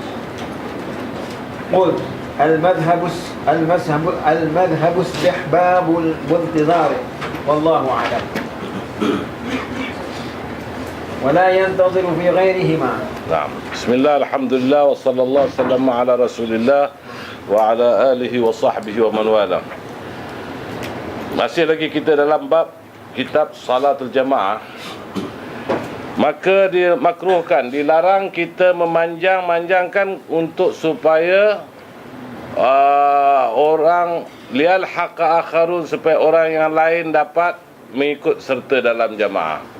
Maksudnya kita menunggu orang dalam sembahyang, kita menunggu orang, kita dalam sembahyang kita menunggu orang, kita panjangkan bacaan, panjangkan berdiri, lamakan berdiri untuk supaya orang datang. Maka itu dilarang. Walau ahassa fil ruku'i aw at-tashahhudil akhir bidakhilin lam yukrah intidaruhu fil adhar. Kalau dia rasa ketika imam ini sedang rukuk atau sedang tahiyat yang akhir, dia dapat rasa ada orang datang masuk, maka dia boleh menunggu dia. Mana menunggukan orang itu, asalkan tunggu itu jangan sampai dia berlebihan sangat. Dalam ketika imam sedang rukuk, lepas tu dia terdengar orang nak masuk, nak berjamaah sama dia, dia boleh menunggu sekejap, tapi asalkan tidak berlebihan. Begitu juga kalau dia dalam tahiyat yang penghabisan. Adapun lain tempat tak boleh dia menunggu. Qultu, tapi dengan syarat dia tidak boleh membezakan antara orang masuk, orang-orang yang masuk tu. Maksud dia membezakan, dia menunggu tu bukan kerana yang masuk tu kawan, atau yang masuk tu orang besar, orang nak ternama. Itu dilarang. Malah ada sebahagian ulama mengatakan batal sembahyang dia, hukumnya haram dan batal. Jadi masuk itu semata-mata kerana Allah dan untuk memberi peluang kepada jamaah itu untuk mendapat jamaah, dapat satu rakaat ataupun dapat berjamaah. Qultu, aku berkata, iaitu Imam Nawawi, bahawa malah disunatkan. Sebenarnya ulama berselisih. Ada mengatakan kalau dia menunggu maka sembahyang itu batal. Ada mengatakan haram, ada mengatakan makruh, ada mengatakan harus, ada mengatakan sunat. Tapi yang paling sedap kalau kita kembali kepada Imam Ghazali, dan seperti mana yang dikatakan oleh Imam As-Subki, kalau dia tunggu kerana Allah, semata-mata kerana Allah, bukan kerana yang nak masuk ni kawan dia ke, atau member dia ke, atau orang besar ke, kalau dia buat itu, maka kita kembali kepada pahaman yang mengatakan haram itu. Kerana dia itu telah kerana Allah dan kerana orang itu, dia telah menyekutukan. Jadi kita memang ini jamaah memang biasa datang berjamaah. Jadi kita tunggukan sikit, mana bacakan panjang sedikit, tunggu sebentar sedikit. Tunggu tu jangan sampai panjang. Agak sebentar sedikit untuk memberi peluang itu orang itu mendapat jamaah atau mendapat satu rakaat. Iaitu ketika rukuk dapat satu rakaat, orang itu dapat berjamaah. Maka itu dibolehkan. Dan tak boleh tunggu pada lain tempat. Dia hanya pada rukuk. Rukuk pun syaratnya rukuk sembahyang biasa. Kalau rukuk yang kedua tak boleh. Kalau umpamanya sembahyang gerhana. Sembahyang gerhana ada 2 rukuk kan dalam satu rakaat. Pada rukuk kedua tak boleh. Anak tak mau memeningkan kamu. Kita buat sembahyang biasa dululah. Nanti pening kamu pula nanti. Dalam sembahyang biasa ni. Anak kan nak syarahkan. Syarahkan bukan boleh fahamkan lagi, kasih pening lagi. Baik. Kelas tu. Sembahyang biasa. Pakai mikrofon, babe. Orang perempuan tak dengar. Tak payah, jangan kode, babe. Itu cakap saja. Maksudnya bersembahyang biasa. Kalau yang rukuk pertama tu, rukuk pertama pada imam. Pada imam. Tapi rakaat pertama ataupun yang Tak kisah, asalkan dalam ketika rukuk, tujuan rukuk untuk mendapatkan satu rakaat. Tujuan tahiyat yang akhir untuk mendapatkan jamaah. Khalas. itu yang maksud yang Habib kata tu, yang rukuk pertama, rukuk kedua. Anak dah berhenti kan? Dah stop. Anak tak mau pergi dalam sangat, nanti orang lagi tak faham. Sembahyang gerhana ada 2 rukuk. Ada 2 kali berdiri. Sembahyang yang betulnya Rukuk yang rakaat pertama. tak peduli di mana. Anak tadi terlanjur bercakap. Anak ingatkan nak syarahkan. Anak tersilap lah. Dah kebiasaan. Ini pasal tengok muka dia tuan. Kalau tengok muka dia, anak akan bercakap macam budak universiti. Jadi anak tak asal tengok muka dia, tengok muka dia orang. Kalau anak syarahkan dia lain. Maka kalau dia rasa dekat rukuk, itu pun syaratnya rukuk yang pertama bagi sembahyang seperti salatul khusuf. Ini dengan orang tak boleh, nanti dah bingung. Sedangkan biasa pun orang bingung. Fiqh ni luas. Sebab tu kita dah habis satu, kita pergi pindah kitab lain. Cuma itu orang rasa itu orang dah pandai. Ada orang pula pernah komplain, yang itu saja. Bab sembahyang itu orang belum habis, Bib. Kemarin ingat tahun 2 tahun lepas kita baca apa ni, Yaqutun Nafis. Bila kita cakap bahawa cuci telinga 12 kali, dah lagi bingung diorang. Jadi tak boleh. Anak mesti ajar itu orang darjah 1. Tak boleh pergi sekolah menengah punya. Itu sekolah menengah, belum universiti. Sekolah menengah, kita bila dah belajar fikir lebih dalam. Jadi kalau sunat cuci telinga 12 kali. Darjah 1, sunat cuci telinga 3 kali saja. Selepas sapu kepala.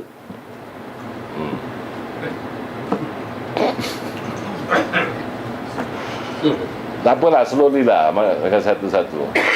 Budak-budak ni ada belajar. Dia walaupun sekolah menengah perkebangsaan, tapi dah equivalent sekolah menengah agama. Macam mana jadi 12 kali?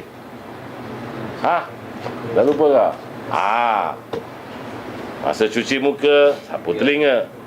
Apa sebab kita sapu telinga?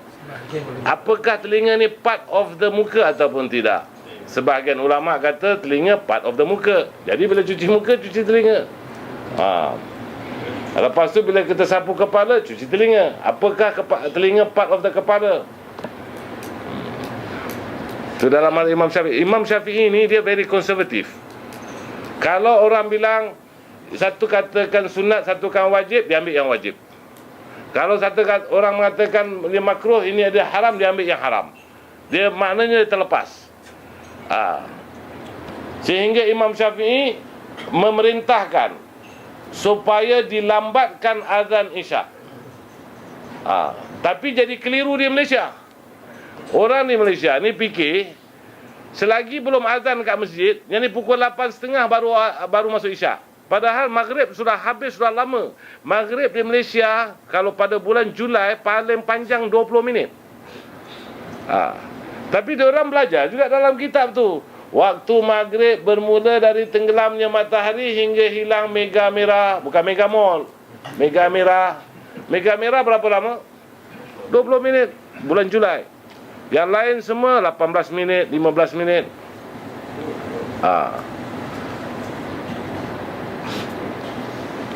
Itu ya. Tapi sekarang kita bercakap pasal ni sembahyang jamaah ni. Jadi imam dia boleh menunggu kalau dia rasa, tapi dengan syarat dia tidak boleh kerana tunggu, mesti kerana Allah. Bukan kerana orang ni kawan dia datang. Dengar bunyi kasut ni macam apa ni Amir Yusuf. Ni Amir Yusuf kawan kita tunggu. Tak boleh. Ataupun orang besar datang ni tau. Tak boleh. Baik.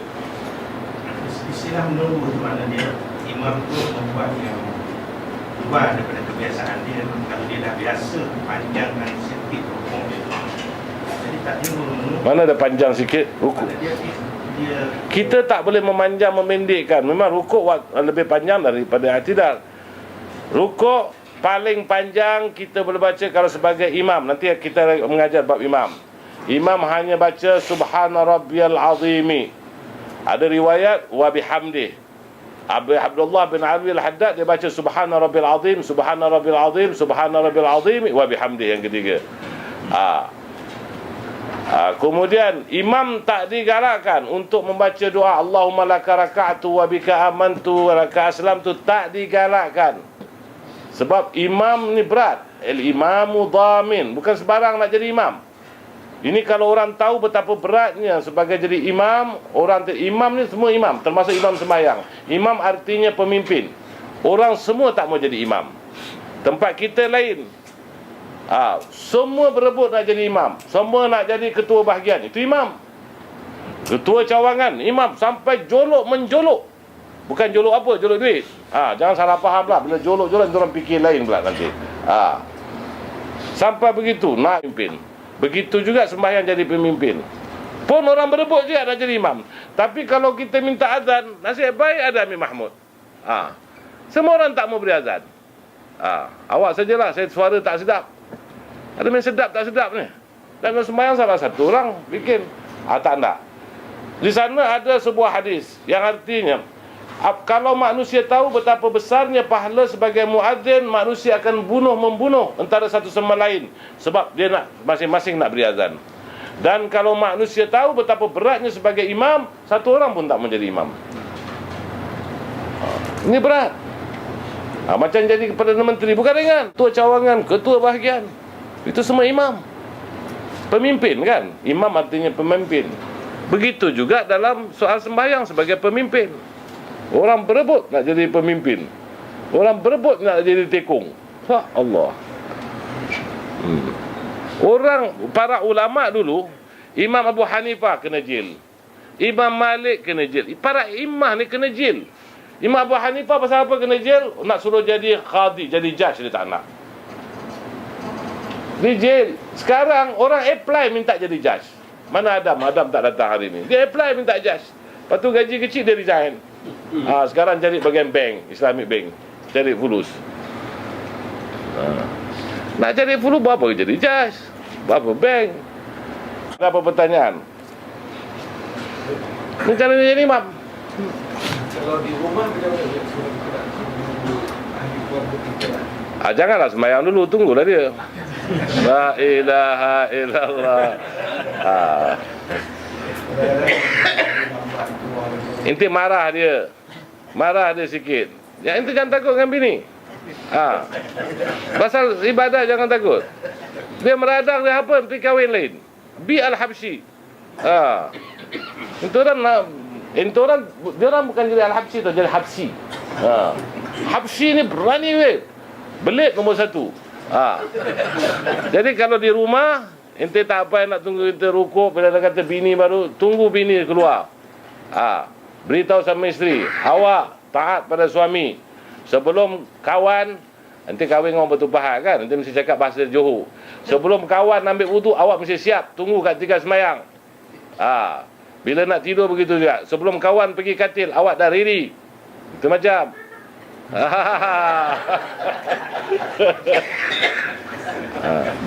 there's a man. Tanya Amir Yusuf lah. Jangan nak pujuk rayu. Boleh tak? Tak mengending, minta. Oi, itu bukan Arab. Sembahyang begitu. Ente jangan ada rumah lain.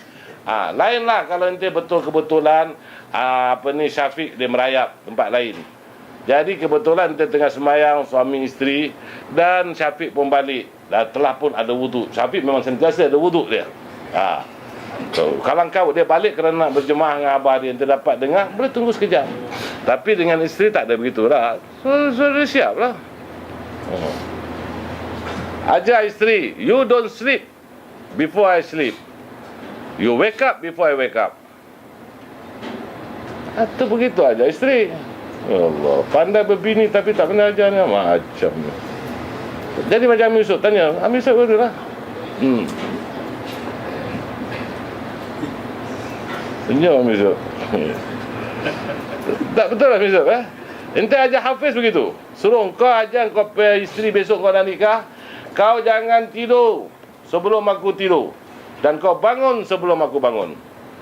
Kalau tidak, orang tidur ni buruk tau kan.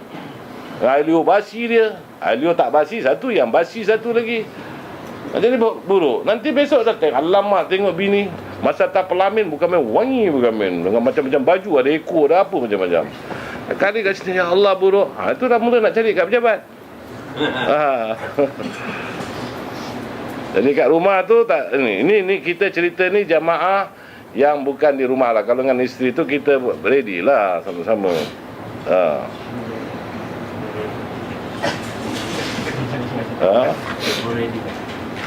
Ever ready? Okay. Naam. Ada apa pertanyaan? Naam ya Habib, tafadhal. ولا ينتظر في غيرهما. Itu dah cakap.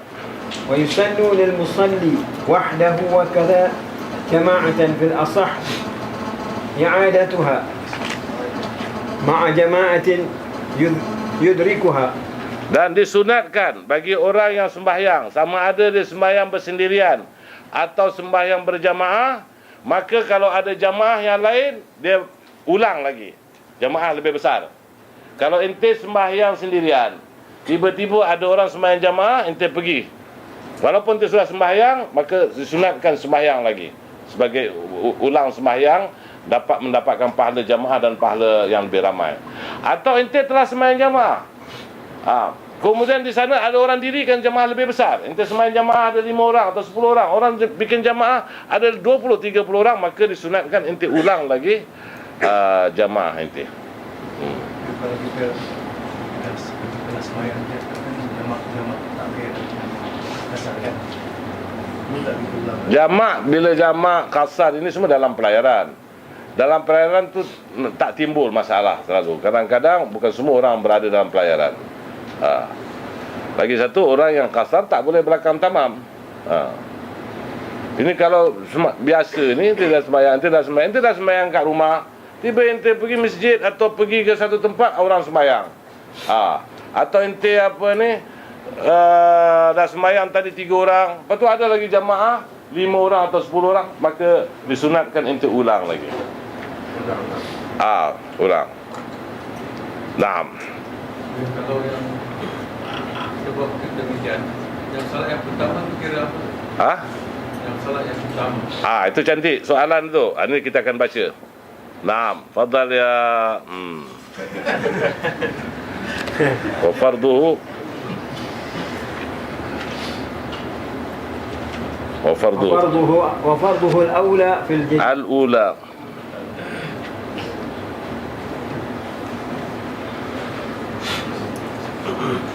وفرضه الأولى في الجديد.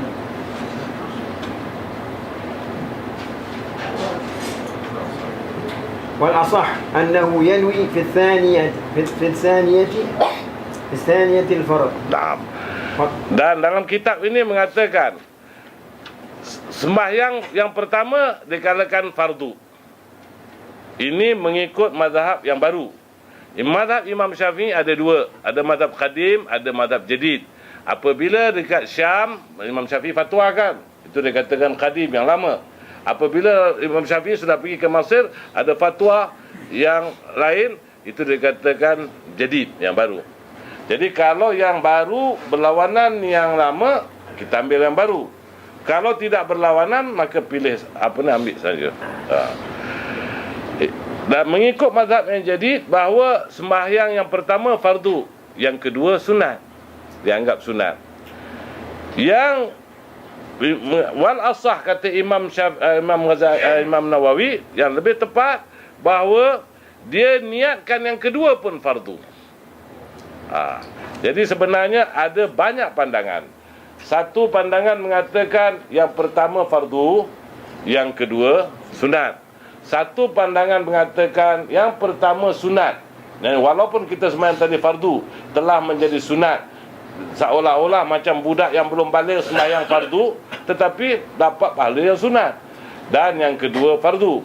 Dan ada pandangan mengatakan yang pertama dan yang kedua adalah fardu. Yang mengatakan yang pertama dan kedua ini niat dengan fardu juga, mereka menjawab kemuskilan. Macam mana kita nak sembahyang fardu dan ini fardu, sedangkan fardu hanya adalah satu, kata dia. Jadi ada yang mengatakan tak apa, macam kita sembahyang jenazah juga. Tadi kita dah sembahyang tu fardu kifayah, bila kedua pun dah kira fardu kifayah juga.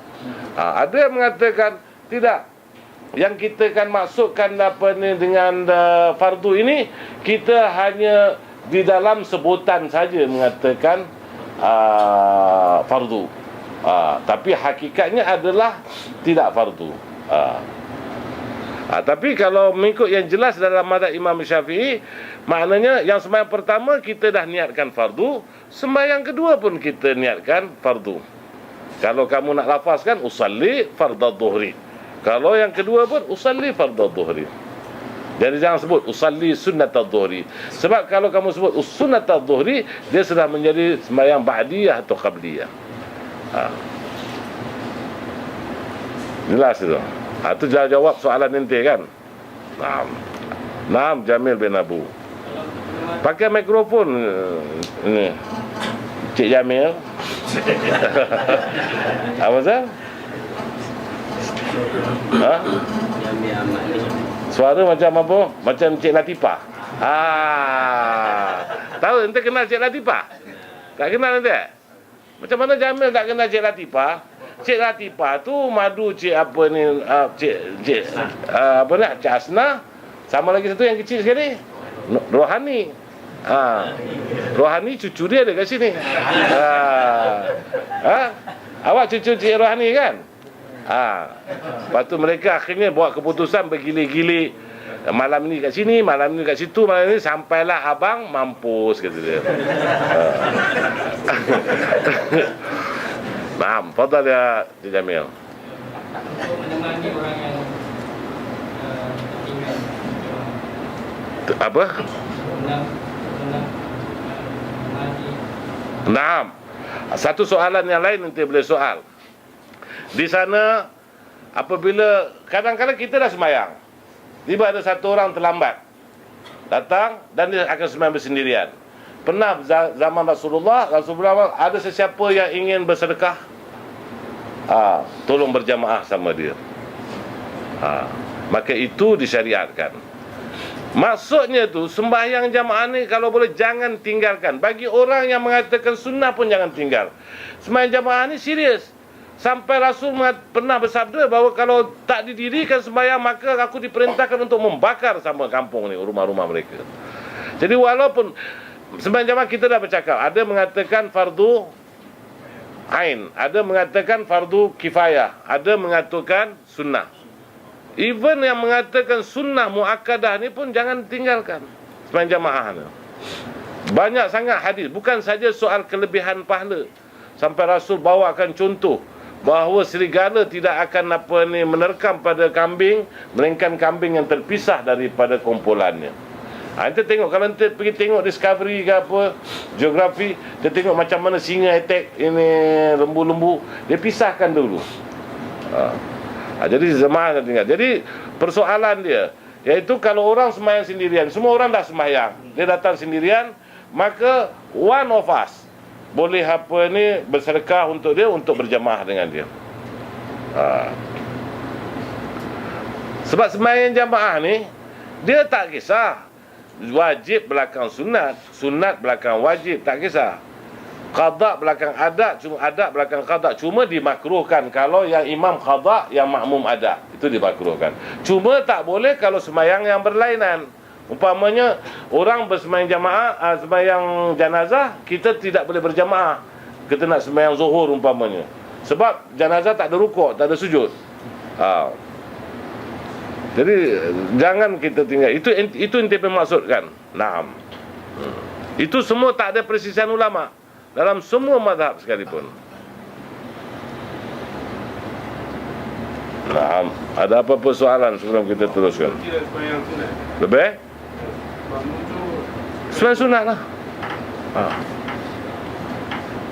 Nanti sembahyang sunat mutlak, tak jadi masalah. Dan dia berjamaah. Yang penting berjamaah. Dia boleh jadi makmum saja, dia tak boleh jadi imam. Boleh. Dia nak imam, kena makmum. Siapa yang bagus harus jadi imam. Ini imam ni dah telah disusun. Telah disusun oleh Rasul. Bagaimana, siapa yang harus jadi imam? Rasul mengatakan, Rasul dah susun dalam sebuah hadis, ya ummul qaumu aqra'uhum. Kalau orang tu sama, jadi kita utamakan yang aqra'. Aqra' dalam mazhab Imam Hanbali, mazhab Hanbali mengatakan yang bagus bacaan. Dalam mazhab Imam Syafi'i, aqra' maknanya afqah, lebih faqih, lebih tinggi ilmu fikihnya. Jadi orang kalau tinggi ilmu fikihnya, memang bacaan dia bagus. Oh, itu soal tarannum, soal suara, masalah lain. Masalah bacaan bagus tu. Sebab perkataan qari ini pun bukan hanya membaca saja. Ya ma'syaral qurra, ya milhal balad. Wahai para ulama, mana word qurra tu. Jadi kan sudah disusun oleh ini Imam oleh Rasulullah. Kemudian kalau mazhab Hanbali bagus bacaannya, kemudian baru yang faqih. Kalau sama juga soal fikihnya, kita tengok siapa dulu yang masuk Islam. Kalau dua-dua pun Muslim, siapa yang tua? Kalau sama. Jadi semua dah disusun. Dalam bab salah jamaah nanti kita akan bertemu. Jadi sebenarnya tak perlu berkelahi. Kalau orang berkelahi masing-masing nak jadi imam, maka dua-dua tidak berhak menjadi imam. Dah habis masa, Beb? Pukul 11. Pasal lambat tadi Husain ni soal. Kau keluar ni kau kena pukul, tak tahulah. Anak tak campur. Ada apa-apa soalan? Anak kan nak baca ni, Beb. Takkan kita tak baca langsung ni? Hari ni tak baca. Pasal cerita pasal Hul ala Durus biar pasal. Ente pun tak pergi Hul ala Durus. Tak ada juga.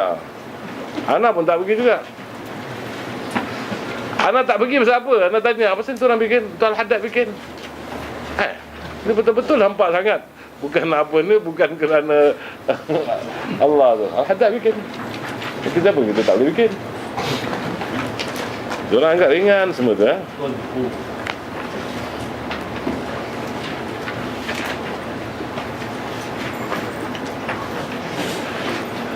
Kita panjang ni.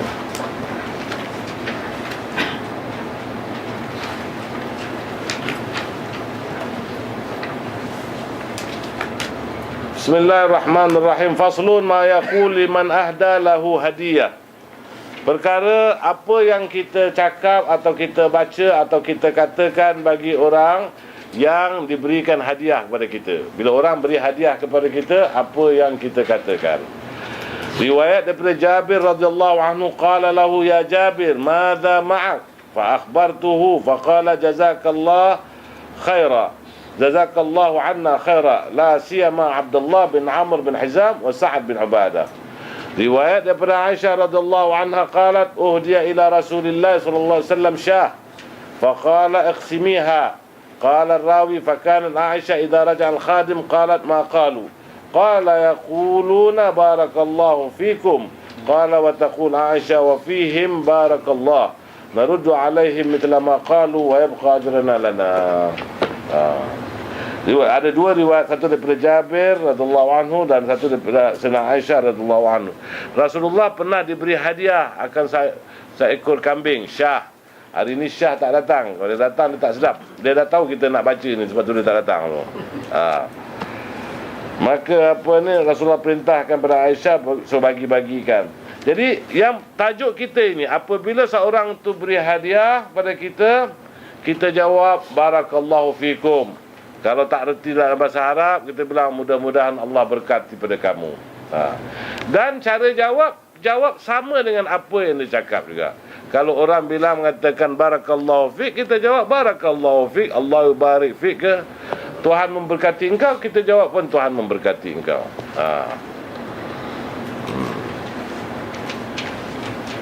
Maknanya terus kita bilang terima kasih. Ada pula dia terima kasih dong keladi. Jadi kita mendoakan orang memberi pada kita, kita dah semoga-moga Allah memberkati. Dan kita mendoakan dia. Macam kita hari ini orang jamu kita, itu orang hadiah pada kita, kita doakan dia. Itulah yang dituntut di dalam agama. Sebelum ente orang nak tanya, ana terangkan, ana takut ente orang tanya. Kalau yang memberi ente bukan Islam, tu tak boleh doakan. Orang yang kafir kita tidak boleh doakan. Itu hukumnya adalah haram. Tak boleh doakan orang kafir. Satu doa saja kita boleh doakan orang kafir, supaya mendoakan supaya Allah beri hidayah pada dia, itu boleh. Ini berdasarkan apa? Kerana apabila Rasulullah pergi ke Madinah mendoakan untuk ibu baginda, supaya Allah ampunkan ibu baginda, maka Allah SWT turunkan ayat, tidak seharusnya bagi Nabi dan orang-orang yang beriman untuk mendoakan untuk orang-orang musyrik. Ini Syiah dengar marah. Syiah mengatakan bahawa mak Nabi itu Islam. Dan Nabi hidupkan, lepas tu masuk ke Islam, mati balik. Sebenarnya kita tak perlu nak bincangkan itu. Cuma kita cerita ini hanya membawakan satu contoh berdasarkan hukum. Jadi kalau orang kafir, kadang-kadang itu orang kafir hadiah, jiran-jiran bawakan datang hadiah. Jangan nanti bilang Allah yubarik fik ke barakallahu fik. Itu nanti boleh bilang terima kasih dong keladi, tak apa. Dong keladi ke, daun apa ke. Jangan dong ganja, sudahlah. Dalam ada apa pertanyaan?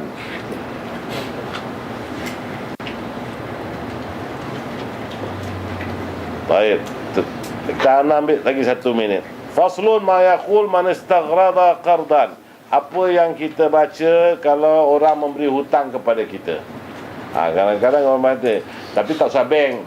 Ini kira individu Muslim. Jangan pula kat bank kita nak baca doa ni pula. Ismail bin Ibrahim an abihi radhiyallahu anhu. Riwayat daripada Ismail bin Ibrahim dari bapaknya radhiyallahu anhu qala istaqrada minni Nabi 40,000. Nabi SAW berhutang dengan aku 40,000. Faja'a mal fadafa'ahu ilayya. Maka dia bawa datangkan harta dan dia bayarkan kepada aku. Wa qala barakallahu lak wa fi ahlik wa malik. Innama jazaa'us salaf. Alhamdulillah. Jadi apabila orang dah kasih kita hutang, umpamanya Amir Yusuf kasih anak hutang, ini contoh saja. Tak mungkin dia nak kasih hutang, babe. Dia pengsan 3-4 kali, babe. Kasih hutang, dia kasih pinjam. Kalau Nabi 40,000, tentu ni cucu cicit Nabi dia kasih double kan, 80,000 dia kasih. Bukan rupiah, ringgit. Jadi bila anak bayar, lepas tu dah habis pergi jantak, kita akan berterima kasih kepada Amir Yusuf. Bila anak kasih balik, anak bilang barakallahu lak wa fi ahlik wa fi malik wa malik. Mana Allah memberkati engkau, bagi engkau dan pada keluarga engkau, pada harta engkau. Itulah cara orang-orang Islam. Semua doa mendoa. Jangan pula ente bikin kat bank. Bila nak bayar duit kat bank, kita terus hantar barakallahu fika ya CIMB ke, ya Maybank ke. Jangan, tak ada. Ini individual. Mesti mau beritahu juga ni jamaah roha, babe. Kalau tak beritahu, dia orang akan faham cara begitu. Sesungguhnya hanya balasan orang yang berhutang ada alhamdulillah. Maknanya assalam alhamdulillah. Jadi bila orang dah jawab, orang dah kasih, ente pun jawab alhamdulillah.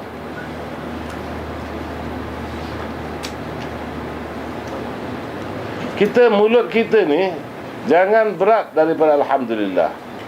Sebab alhamdulillah, kalau kita baca sekali, kita telah bersyukur pada Allah. Kita baca 2 kali, kita telah dapatkan pahala.